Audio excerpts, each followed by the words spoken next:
Lembrando, pessoal, que idoso frágil acima de 85... Idoso frágil ou idoso acima de 85 anos, né? Lembrando, não são coisas que são sinônimas.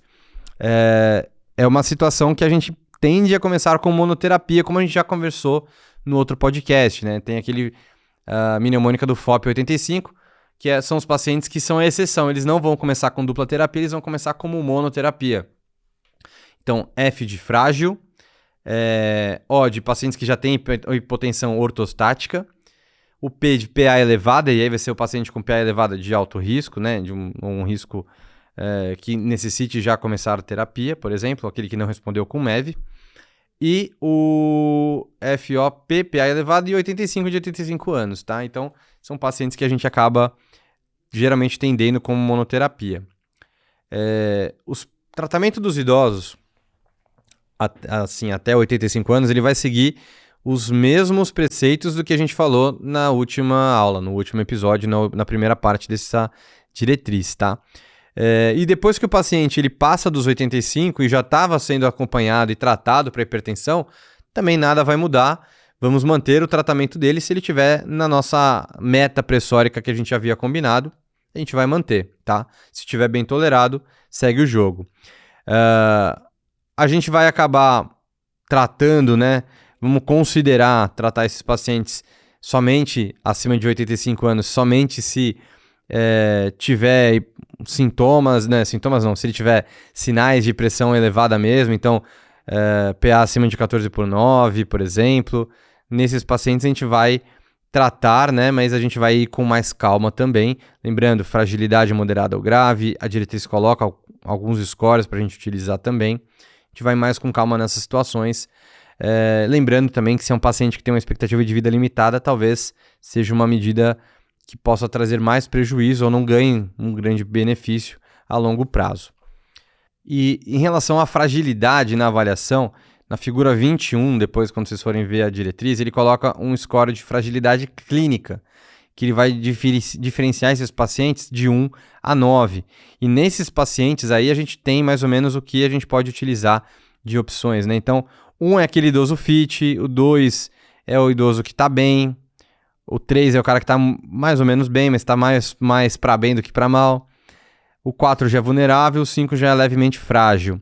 E aí, para a gente entender aqui, quando o paciente ele já é um estágio mais avançado, é aquele que é moderadamente frágil. Que é aquele paciente, por exemplo, que precisa de ajuda para fazer todas as atividades fora de casa e para cuidar da casa dele também, por exemplo. Então ele não sai sozinho, não vai para o mercado sozinho, não vai para o banco sozinho. Em casa precisa de ajuda para cuidar de casa. Tem problema com escada, dificuldade de mobilidade, precisa de ajuda para o banho, precisa de uma mínima assistência, né, para se ajudar a se trocar. Então esse daí já é um moderadamente frágil, já é um paciente que a gente já começa a não ter tanta evidência de benefício de redução de risco cardiovascular no tratamento da hipertensão também, basicamente porque eles são pouco representados nos estudos. Depois a gente vai ter o paciente que é gravemente frágil, que é o cara que é totalmente dependente para as atividades básicas e diárias de vida. A gente vai ter os que são severamente ou muito graves assim, de fragilidade, que são os pacientes que já estão totalmente dependentes. Eles podem não se recuperar de pequenas condições clínicas. Então, um paciente que às vezes pode pegar um quadro infeccioso leve e não tolerar e acabar vir a óbito. Então é um paciente que está se aproximando do fim de vida. E a gente vai ter os pacientes em fase terminal, que são aqueles pacientes que geralmente não vão ter uma expectativa de vida maior do que 6 meses. Então nessas situações a gente acaba indo com mais calma, revendo questão de risco-benefício, né?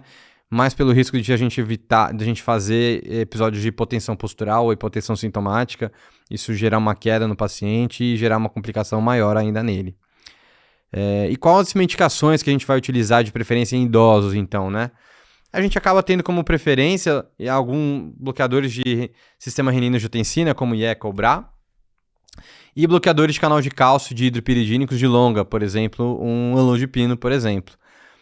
A gente evita o diurético ser a medicação de escolha justamente por conta do risco de hipotensão postural, evitar também dar diurético à noite para o idoso não levantar, cair, né, eventualmente.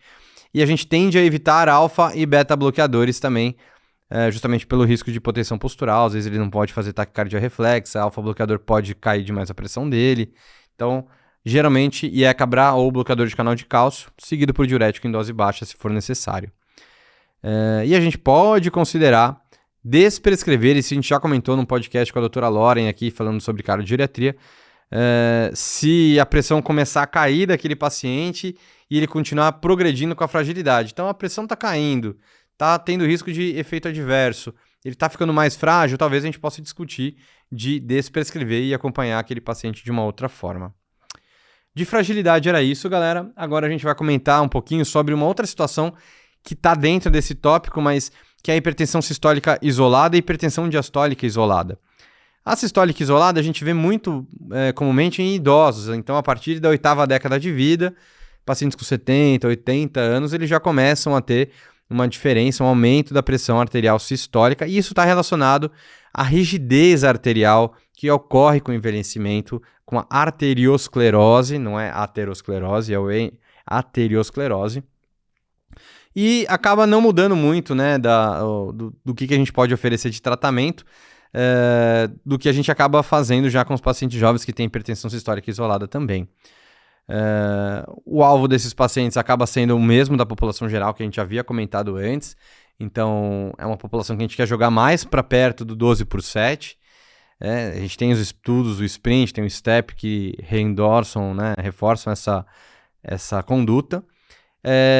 E a gente vai ter também uma outra situação que é a hipertensão diastólica isolada, que vira e mexe a gente pega no consultório e fica com dúvida também. Então, por exemplo, é um paciente que ele tem uma pressão sistólica abaixo de 140, mas a diastólica é acima de 90. E é mais comum em pacientes jovens adultos, né? Então 30 anos, por exemplo, mais comum em pacientes obesos ou com algum distúrbio metabólico. A gente tem um aumento de risco cardiovascular nesses pacientes, né? Mas é um risco relativamente baixo. Esse risco aí, geralmente, ele é baixo mais porque a gente está falando de pacientes jovens, e então preciso ter um N muito grande, esse risco acaba se diluindo um pouco nessa população. E aí a gente tem uma dúvida de se vale a pena ou não vale a pena tratar esse paciente. Por quê? Eu sei que ele tem um risco um pouquinho aumentado, mas ainda assim é um risco mais baixo. Eu sei que é um paciente que tem um risco de desenvolver hipertensão sistólica, e a gente não tem evidências robustas de que a gente vale a pena tratar ou não esses pacientes com hipertensão diastólica isolada. Na diretriz mesmo, ele coloca no trecho, na seção 9.4.4, que realmente não há evidências e que talvez tenha que só acompanhar, mas em outra parte ele coloca ali que seria um 2B a gente ter um alvo de pressão diastólica entre 70 a 79 para pacientes que têm uma diastólica mais elevada e que já tem uma sistólica já no alvo, tá? Não é bem exatamente o sistólico isolado, mas o diastólico isolado, mas já é um guia. Então, se o seu paciente já está com a pressão lá 128 de sistólica, mas a diastólica dele ainda não chegou no alvo, não está próxima de 70, talvez valha a pena a gente otimizar ainda mais o tratamento dele para a gente jogar ainda mais baixa essa pressão, caso ele tolere.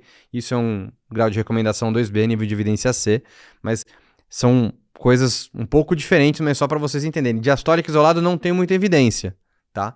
Mas se é um hipertenso que eu já controlei a sistólica e a diastólica ainda continua fora, vale a pena eu também chegar no alvo da diastólica para esse paciente, otimizando a medicação, desde que ele tolere e não tenha efeito adverso em relação a esse tipo de terapia.